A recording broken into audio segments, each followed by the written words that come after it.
All right, we're back with our series in the best controllers ever created for video games. And we're on the Mattel Intellivision, which, you know, there's nothing better to control with than a number pad and a round disc when it comes to the ultimate control. I'm sorry, I can't do this anymore. Like, this is not good. This is not a good controller. Like, even if you, especially if you don't have the little inserts that cover the buttons and you have no idea what it's supposed to be playing. Do you have anything else that we can talk about?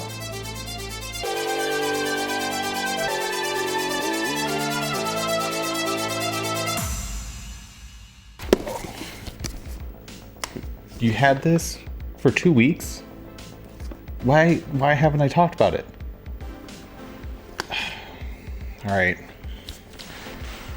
Okay. If you are a fan of the Nintendo Switch or just follow along with the community, you've likely heard of or used an 8BitDo controller. Whether it was the original SNES 30 or the SN30 Pro or the SN30 Pro Plus or the Pro 2, you've likely heard great things, and it is all warranted. Probably the best third-party controller company that exists today. So today I'm talking about the Pro 2 controller. It just came out. It's probably the best controller period on the Switch. If you don't mind losing HD rumble, that's the one trade-off. But in exchange for that, you get reprogrammable back buttons. You get the ability to switch between Switch, Android, Mac, PC, RetroPie, which the Raspberry Pi uses one of those. Now, everyone swore by the SN30 Pro Plus controller that came out a little over a year ago, kind of the darling controller of the Nintendo Switch. The Pro 2 takes everything about that controller and adds a few extra features. Notably are the back triggers, but there's a new textured grip, it's a bunch of little dots, some new colors, the ability to switch profiles. So there's 4 profiles, 3 programmable per input selection. Speaking of which, you can now select which input mode you're using. And so before on the SN30 Pro Plus, you had to hold certain buttons when you were booting on the controller, and that type of thing drives me crazy. And so that's probably the biggest upgrade that this controller has had over the SN30 Pro Plus. You just get to switch. But yeah, the screenshot button works fine. The home button works fine. Start and select are the minus and plus. You get analog triggers, which for the Switch, I'm pretty sure as soon as you push them, they just goes 100% because the Switch's ZL, ZR are actually digital inputs. The other cool thing, and this was the same as the SN30 Pro Plus, is there's a removable battery pack and it takes AA batteries. And so it's kind of the best of both worlds because you get a rechargeable controller, but in, you know, those crazy gaming emergencies, you can pop in AA's if your controller's dead. 8BitDo has the Ultimate software, which runs on PC or mobile. So there's an iOS app that you can reprogram anything. What I first did was, you know, Link's Awakening, how you would think that you'd want to play with the D-pad, but you can't. With the Ultimate software, you can swap the analog stick and the D-pad, and so you can actually play Link's Awakening properly with the D-pad, which is pretty awesome. You can change all the face buttons, you can swap sticks, you can swap triggers, you can program the rear buttons for anything, including macros or like combinations of buttons. It's pretty awesome. You can pretty much do whatever you want. You can also do turbo using the home button. I don't think it works on Switch though, but for I think X input and some of the other inputs. So if you're using the Ultimate software on a PC, you do have to plug it in. The mobile version is completely wireless, and you can be connected to your Switch or another console while you're connected to the software and reprogramming stuff, and you can adjust dead zones for the analog sticks. In terms of shape, you know, the only complaint I've ever heard is that because it has a flat face and then the legs go down, that it has a tendency to lean back. Although, let me go find this. I was analyzing this, And it has a very, very similar footprint to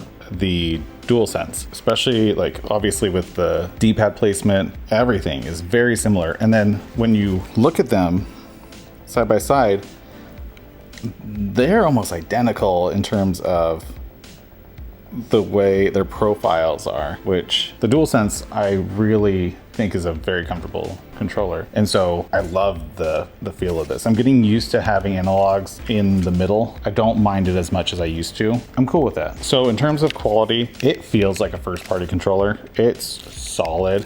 I love that it resembles the old SNES look. The fact that this feels like a controller Nintendo should have come out with, because it feels so Nintendo, you know, with the shape and the build quality and the features. So there are 3 colors. This is the one that kind of looks like a PS1. It has the colors of the original PS1 buttons, which I really liked. There's also a Game Boy looking one that's a little bit lighter, closer to white, with the like burgundy buttons. And then there's an all black one.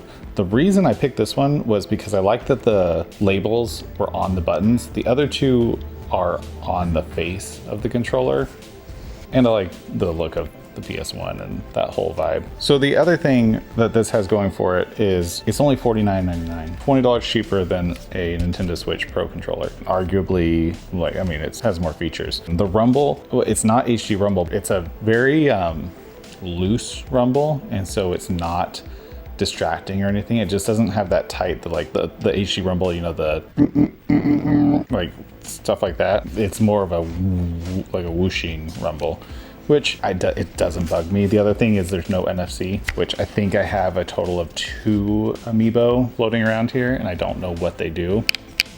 Yeah, I really like using, this is like, if I'm gonna play a 2D or an indie game on Switch, this is my go-to. I mean, even I actually like the Joy-Con controllers, and so typically that's my go-to. But this is the ideal Pro controller for the Nintendo Switch. And I actually got it for my RetroPie, because I don't have any controllers that are connected to it right now.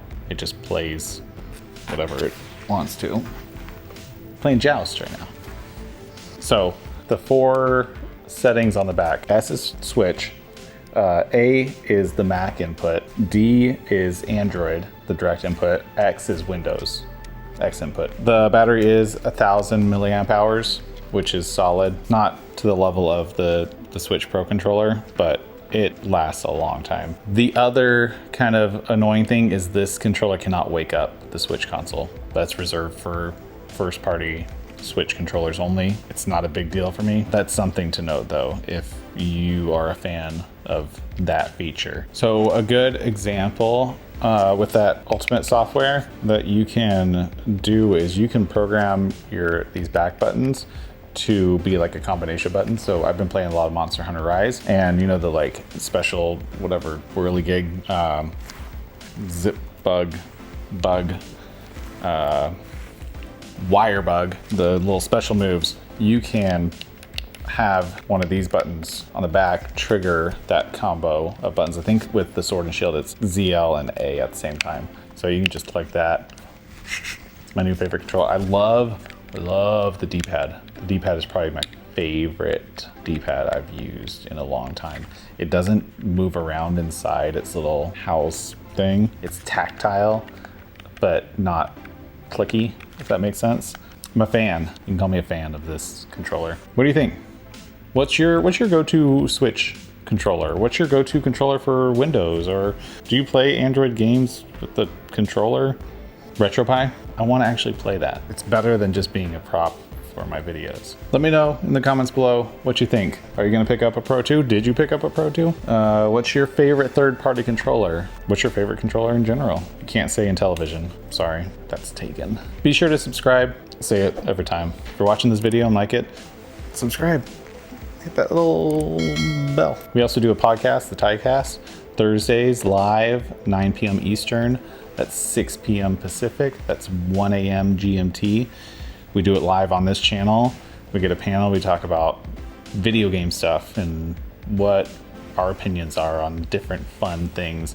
It's a good time. It's also available on Spotify, Apple Podcasts, Google Podcasts, wherever you listen to podcasts. You can find it there too. It usually goes up the day after, Fridays. Come say hi. Thank you. Have a good evening. Cheers. I want to play some Mario Party. Can't stop thinking about Mario Party. I don't want to play by myself. Hi, D.